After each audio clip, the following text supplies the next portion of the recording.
Bienvenue sur Document Niefo. Aujourd'hui, nous allons nous intéresser sur les stratégies de développement. Ainsi, face aux analyses des économistes sur le sous-développement, les choix des stratégies de développement opérées par les pays en développement ont été le plus souvent dictés, drainés par les orientations idéologiques par des régimes politiques prenant la relève du colonialisme. Ainsi, avant de parler sur les stratégies de développement, il est nécessaire de définir d'abord le développement. On se réfère ici à la définition classique proposée par l'économiste français François Pérou en 1961. C'est la combinaison des changements mentaux et sociaux d'une population qui les rendent aptes à faire croître cumulativement et durablement son produit réel et global. Donc cette définition implique des faits principaux. Si la croissance peut se réaliser sans forcément entraîner le développement, c'est-à-dire partage très inégalitaire des richesses, captation des fruits de la croissance par une élite au détriment des restes de la population, il y a tout de même une interdépendance entre croissance et développement. Le développement est une source de croissance et nécessite une accumulation initiale. Enfin, le développement est un processus de long terme qui a des effets durables. Une période brève de croissance économique ne peut pas être assimilée au développement. Et donc par là, les trois différentes stratégies de développement que nous allons élaborer, premièrement, c'est la promotion des exportations. Deuxièmement, la substitution d'importations et les industries industrialisantes que nous allons développer au fur et à mesure. De prime abord, la promotion des exportations. Elle consiste à exporter la production sur le marché mondial. Ces recettes d'exportation sont censées permettre un effort d'investissement qui favorisera l'implantation d'activités à plus forte valeur ajoutée, c'est-à-dire l'industrie lourde. On parle d'ici de la stratégie de substitution d'exportation. C'est la première stratégie envisagée par le pays en voie de développement. Ainsi, deuxième stratégie, c'est la substitution d'importation. C'est-à-dire, c'est une stratégie appliquée par le pays et en général d'Amérique latine dès les années 30. Cette stratégie est fondée sur le remplacement progressif sur le marché intérieur des importations des biens de consommation par une production locale. Elle nécessite un protectionnisme éducateur en ce sens pour permettre l'industrie nationale de marcher à l'abri de la concurrence internationale. En troisième lieu, la dernière stratégie est celle de l'industrie industrialisante, c'est-à-dire cette stratégie est illustrée par l'Algérie, copiée sur le modèle soviétique de priorité à l'industrie lourde. Cette stratégie donne la priorité à l'industrie lourde. Il s'agit de développer des activités situées en amont du système productif, c'est-à-dire en quelque sorte la sidérurgie, la métallurgie, la production énergétique, l'industrie chimique de base, car pour eux, elles sont censées avoir des effets d'entraînement sur le reste de l'économie. C'est une stratégie développée par l'Union soviétique et copiée par ses alliés et ses compagnons de l'époque de la guerre froide. Et donc, on va établir les limites de ces différentes stratégies une après l'autre. Ici, on va illustrer d'une manière brève les limites de la promotion des exportations. Les économies extraverties doivent avoir fait un choix judicieux de spécialisation internationale. En effet, dans les années 70, les économies développées importatrices de produits de base rentrent en récession et diminuent leur demande de produits primaires. Les pays qui avaient fait le choix de l'hyperspécialisation sur quelques produits naturels peuvent être confrontés à une chute de cours du fait d'une production excédentaire. Donc, cette stratégie a certaines limites qu'il faut prendre en considération. Et donc, les désavantages plutôt de la deuxième stratégie, celle de substitution d'importation, est que les États ont été obligés de subventionner les activités protégées, d'où un accroissement de leurs dépenses publiques, en général financées par émission monétaire, provoquant ainsi une inflation élevée. Donc, le prix augmente. Les États n'ont pas la capacité de contrôler davantage le marché. Et on va terminer avec les effets pervers de la priorité aux industries lourdes, c'est-à-dire la dernière stratégie.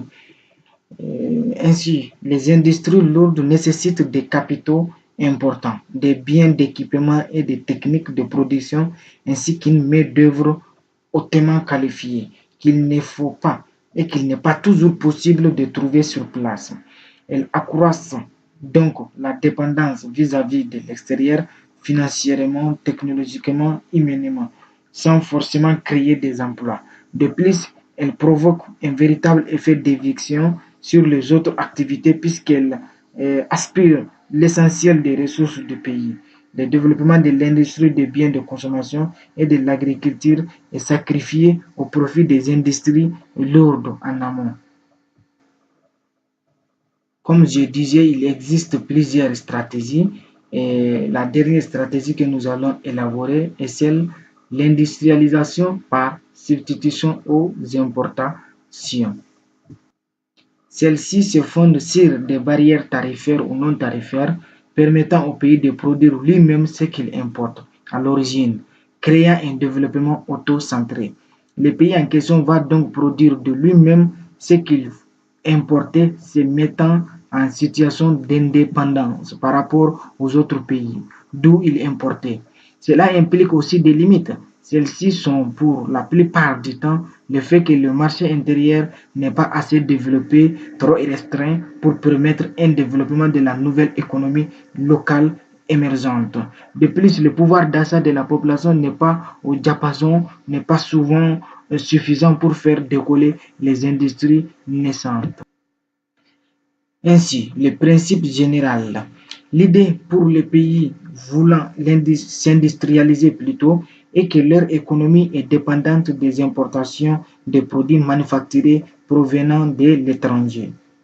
Il leur faut donc substituer à ces importations une production nationale et gagner ainsi leur indépendance. Ce processus se déroule en réalité en 5 phases. Celles-ci sont détaillées ici avec l'exemple du Brésil qui est le seul pays à avoir achevé ce processus. En ce sens, la première phase concerne les biens de consommation simple. Il faut réduire les biens de consommation simples. Pour cela, on utilise les ressources du pays et les fonds disponibles pour créer des entreprises nécessitant un faible savoir technique, par exemple les industries textiles. La deuxième phase est dénommée le machinisme, c'est-à-dire on réduit toujours ici les importations, donc certains biens d'équipement, par exemple la production des métiers de tissus, on produit ces biens de meilleure qualité. Bien sûr, avec l'aide et le soutien des machines euh, pas assez lourdes, mais qui donnent assez de capacité de production à la production locale. La troisième phase est dénommée ici la diversification, c'est-à-dire que le rôle de l'État augmente ici. Il importe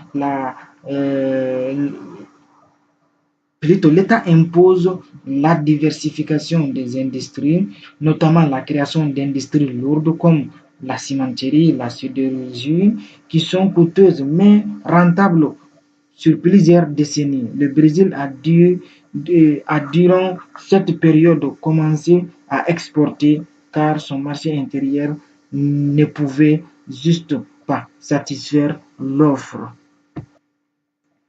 La quatrième phase concerne la classe moyenne. Les riches, donc les pauvres, au milieu, on a la classe moyenne. Les pays produisent des biens de consommation durables, comme l'électroménager, l'électronique de loisirs, l'automobile. On tente alors d'augmenter le poids de la classe moyenne consommatrice de ces produits et d'ouvrir l'économie à l'étranger en favorisant l'installation sur le sol des firmes multinationales, c'est-à-dire des entreprises internationales. Et donc, la dernière phase est dénommée la haute technologie. C'est-à-dire que après la diversification, l'État va continuer à poursuivre cette diversification jusqu'à ce que le pays soit en mesure d'exporter l'industrie de haute technologie qui requiert de gros investissements. Et donc, l'État va s'ouvrir aux capitaux étrangers et donc attirer les investissements étrangers. Et donc, les pays ayant effectué cette stratégie, premièrement sur le Japon dans l'ère Meiji, 1868 à 1912, le Brésil aussi, en 1930, 1980. De nombreux pays d'Amérique latine dans les années 70, notamment l'Argentine, Chili, Venezuela, Uruguay, Pérou, et aussi en Afrique, le Sénégal, la Côte d'Ivoire, Sud-Afrique, Kenya, Éthiopie et aussi la Chine, etc. La Corée du Sud également de 1955 à 1961, tous ces pays ont prôné cette stratégie. Pour certains, ça a marché et pour les uns et les autres, ça a été un échec. Comme je l'ai dit en amont, le Brésil a été le seul pays à avoir accompli les 5 phases que je viens d'établir. Et ici, on va parler, exposer sur les avantages et les inconvénients. Cette forme d'industrialisation est progressive et a donné de bons résultats avec le Brésil. Cependant, elle est difficile à mettre en œuvre, particulièrement à cause du marché de consommation intérieure qui se révèle insuffisant pour absorber la production. Le Brésil, pour remédier à cela, le Brésil a établi 3 moyens. Premièrement, il a essayé d'établir une attente commerciale afin d'exporter à l'étranger. Cependant, dans le cas d'une industrialisation régionale, comme cela a été en Amérique latine, la concurrence fut rude entre les pays, d'où l'échec de Mercosur. Sinon, le Brésil a cherché à remédier à cette difficulté. Le deuxième moyen cherché par le Brésil est qu'il a cherché d'abord à augmenter le pouvoir d'achat de ses concitoyens. Seulement, le risque est de créer une société inégalitaire où seule une fraction minoritaire de la population aura accès à la société de consommation. Donc, on atteint ici l'inégalité sociale. Le troisième dispositif ou le troisième moyen cherché par le Brésil est qu'il a tenté la conquête des marchés extérieurs, même si cette conquête semble difficile, mais quand même c'est une solution à envisager. C'est ainsi que nous arrivons au terme de ce numéro 1 de document Niofo intitulé Stratégie de développement. On vous dit merci en attente de la prochaine vidéo. Et surtout, abonnez-vous à notre chaîne YouTube pour regarder nos vidéos prochaines à temps. Et merci.